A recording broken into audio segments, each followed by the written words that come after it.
for me, it has been to be that guy that does what people say can't be done, you know? And I think it started with trying to please my mother and trying to please my grandmother, and they always wanted higher for me. They always wanted more for me. And it got to the point that I wanted to be something. I wanted to be somebody. And it made me choose certain roles. It made me turn down certain roles. There is more than an image that I want to project. I want to be the person that is the first person there and the last person to leave. That's who I want to be, because I think that the road to success is through commitment and through the strength to drive through that commitment when it gets hard. And it is going to get hard, and you're going to want to quit sometimes, but it'll be colored by who you are and more who you want to be. I definitely found that wanting to be an actor stems from wanting to be somebody. My mom wanted me to be a truck driver because that would mean I'd make $24,000 a year if I went to Truck Masters, and that would be twice what my father made. And she thought that would happen, but something inside of me said, I don't want to drive a truck. There's something else that matters more to me, and I decided I was not going to go for money instead of passion. And the rewards have been pretty amazingly better than being a truck driver. It's not bad being a truck driver, it's just not what I was after. And I look back, and one of the things that helped me was my original teacher, Jim Rohn, who was a personal development speaker I went to hear when I was 17. He said something the first time I heard him, and he said, you know, it's really simple.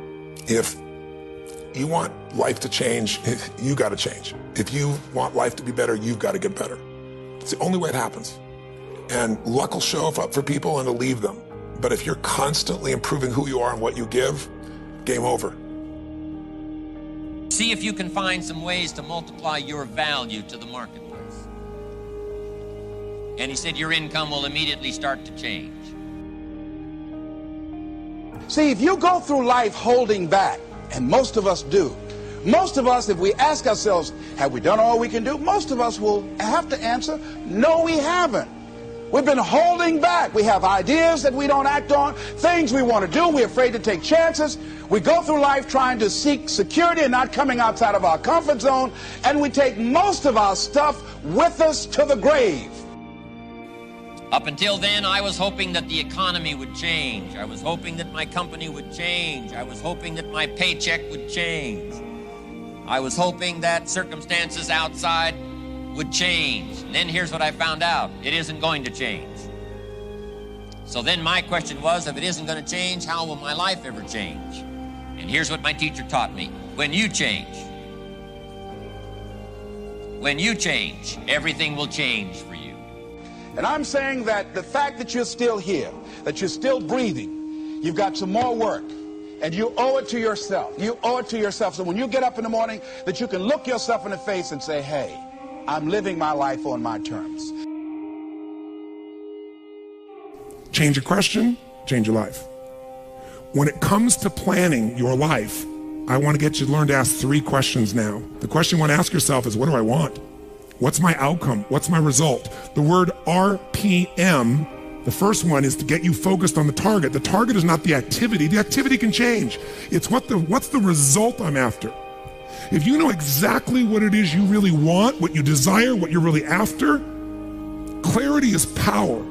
The more clear you are and specifically what you want, the faster your brain can get you there. But if you're generally saying things like, what do I want? Well, you know, I want more money. Fine, here's $1, get out of here. Whether you get the outcome or not, whether you get that result, will be based first, do you have clarity? And the second thing is, whether you got enough emotional juice to keep going after it when things don't work out. Did you achieve the outcome? Yeah, when you're that general, you think you're not getting your goal, you are. The way you language your goal, the way you think about it, you're receiving it. I want to feel a bit better. I want to lose some weight. Fine, you lost a pound, you're done. When you get better, everything will get better for you. And that's where I picked up that phrase, for things to change, you've got to change. You don't have to change the marketplace. You don't have to change the marketing plan. You don't have to change the economy. You don't have to change countries. You don't have to change circumstances out there. All you've got to do is look within and see if you can change yourself for the better. And as you change, things will start to change for you. What's the result I'm after? What's the ultimate result? What do I want out of this week, out of this thing, out of my business, out of my life, for my body? Don't concern yourself too much with how you're going to achieve your goal. Leave that completely to a power greater than yourself. All you have to do is know where you're going. The answers will come to you of their own accord. Here's my best advice. Welcome all experiences. You never know which one is going to turn everything on. Are there going to be some moments when you want to give up? Yes. Will there be some moments when it's going to seem like it's impossible? The pain that you're experiencing, the disappointment that you're experiencing, that you're going to say it's not worth it? Yes, that's going to be right there for you. It's going to be in your face, telling you to go back. When we think about changing our lives, usually that means changing your behaviors, retraining yourself, getting new habits, going out and trying them out and changing your life. This is about changing your thoughts, and then your life will change. Change your thoughts, change your life. Benjamin Disraeli said, nothing can resist a human will that will stake its existence on its purpose. Shortly put, I'll do it or die. Know that all you have to do is hold your goal before you. Everything else will take care of itself. And I can tell you that it doesn't make any difference what age you are, whether you're a teenager watching this, or whether you're someone in your 60s, 70s, 80s, or anywhere along the way, you can make that change. Every thought, every feeling, every emotion you experience in this lifetime is shaped by beliefs and values. All of your life is controlled by decisions you make. Decisions about what to believe, decisions about what to feel, decisions about what to do. And most of us are on automatic pilot, letting the world trigger us instead of taking back control of our life. And when you do that, just think of it this way. Anything you want to change. You want to change your body. You want to change your career, your business, your relationship. What to do requires the right strategy. You want to lose weight and keep it off, you can't obviously just throw your pendulum and go on some silly diet. You got to know the things that are going to give you lasting results. So we teach those strategies. But some people even know what to do, but they don't do it. And why are we able to get people to do it, to follow through? Because 80% of success in anything, my friends, is psychology, and 20% is the mechanics. What that means is there's how to do stuff and there's why to do stuff. How to do it is not that complex. And if you really learn from somebody who knows those refined distinctions, they can show you those tipping points, those things you can do where in the least amount of time you get the biggest result. As you look at yourself as a business operator, as you look at yourself as an entrepreneur, as you look at yourself as a person that want to make a mark with your life, that want to leave a legacy, you've got to be hungry. It's better to be prepared for an opportunity and not have one than to have an opportunity and not be prepared. You want to find people who master that because success leaves clues. And that's the same thing I'm suggesting to you. Whatever area that you want to go in it's finances, in business, insurance industry, whatever area that you're interested in, find the people who are mastering that and follow their example. Watch your relationships. They're nourishing relationships and they're toxic relationships. Nourishing relationships, they bring the best out of you. They inspire you. Toxic relationships, they drain you. People that are hungry are willing to do the things today others won't do in order to have the things tomorrow others won't have. People that are hungry believe, always strive to get on top in life because it's the bottom that's overcrowded. People that are hungry know if you want to be successful, you must be willing to do the things today others won't do in order to have the things tomorrow others won't have. If you do what is easy, your life will be hard.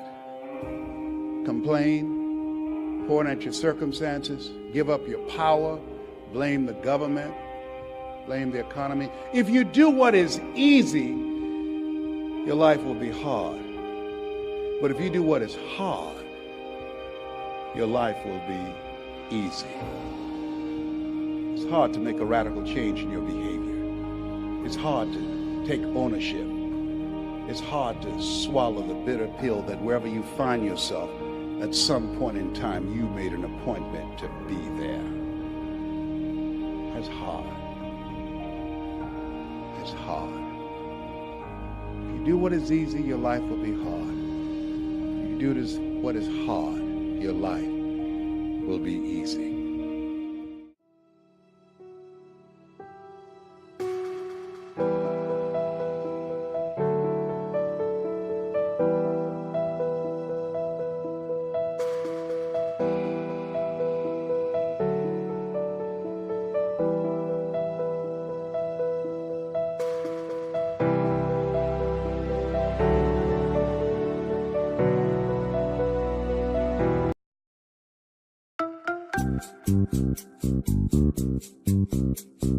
Who took the cookie from the cookie jar? Panda took the cookie from the cookie jar. Who, me? Yes, you. Not me. Then who? Rabbit. Who took the cookie from the cookie jar? Rabbit took the cookie from the cookie jar. Who, me? Yes, you. Not me. Then who? Bear. Who took the cookie from the cookie jar? Bear took the cookie from the cookie jar. Who, me? Yes, you. Not me. Then